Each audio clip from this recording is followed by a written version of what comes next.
ঈদের চেয়েও বেশি আনন্দ হয় এই দিনটাতে। পুরাতন যেটা আমরা মঙ্গল শোভাযাত্রা হিসেবে জানতাম সেটাই মনে হয় বেশি ভালো ছিল।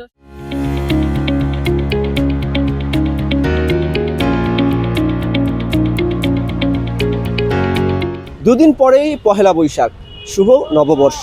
আর বাংলার নববর্ষকে কেন্দ্র করে মঙ্গল শোভাযাত্রা বাঙালির ঐতিহ্যকে বর্ণাঢ্য করেছিল। এবারের মঙ্গল শোভাযাত্রা এসেছে বৈশাখী শোভাযাত্রা নামে।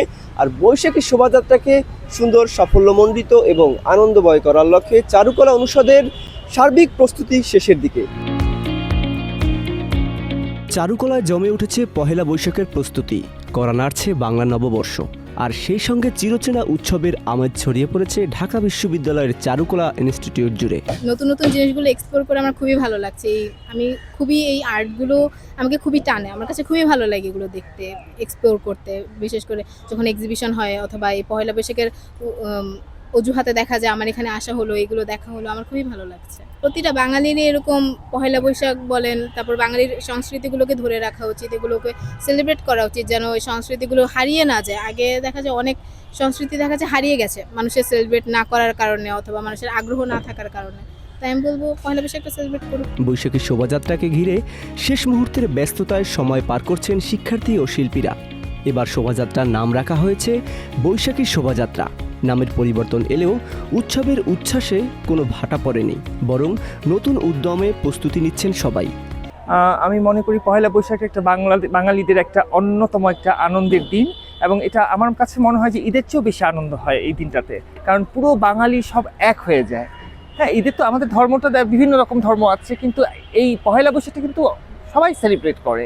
তো সুতরাং এটা সবার উৎসব, খুবই আনন্দ হবে, খুবই মজা হবে আশা করছি এবার। কারণ বিগত বছরগুলোতে একটু অস্থিরতা ছিল দেশে, এবার আশা করছি খুব সুন্দর একটা সরকার বসেছে এই দেশে, তারা খুব সুন্দরভাবে আয়োজন করবে সব কিছু এবং খুব সুন্দর স্বাভাবিক থাকবে সব। হ্যাঁ না, ভালো সুন্দর হয়েছে নাম, এক এক সময় এক একটা নাম দিয়ে আসবে, এটা তো স্বাভাবিক, খুব ভালো লেগেছে আমার। চারুকলার আঙিনায় ঘুরলেই দেখা যায় রং তুলির আঁচড় আর সৃজনশীলতার এক অন্যরকম পরিবেশ।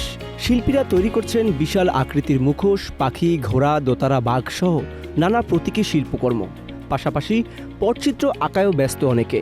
প্রতিটি শিল্পকর্মে ফুটে উঠেছে বাঙালির ঐতিহ্য, সংস্কৃতি ও জীবনের গল্প। এবার মনে হচ্ছে একটু বেশি ভালো হবে, তেমন ঝামেলা হওয়ার মনে হয় না, সম্ভাবনা আছে মনে হচ্ছে এবার বেশি, আমার মনে হচ্ছে আর কি। আর এবারে সবাই বেশি এক্সাইটেড। আমার মনে হয় না তেমন একটা ঝামেলা হবে। আর এবার নিরাপত্তা ব্যবস্থা আগের চেয়ে একটু বেশি কঠোর। হ্যাঁ, নামকরণ নিয়ে একটু মতামত আছে। আমার যেটা মনে হয় যে পুরাতন যেটা আমরা মঙ্গল শোভাযাত্রা হিসেবে জানতাম সেটাই মনে হয় বেশি ভালো ছিল। সেটা আমাদের একটা কালচারের একটা পার্ট, সবাই এটা হিসেবেই বেশি চিনে। জুলাই আন্দোলনের কিছু পটভূমিও স্থান পেয়েছে বিভিন্ন আলপনায়।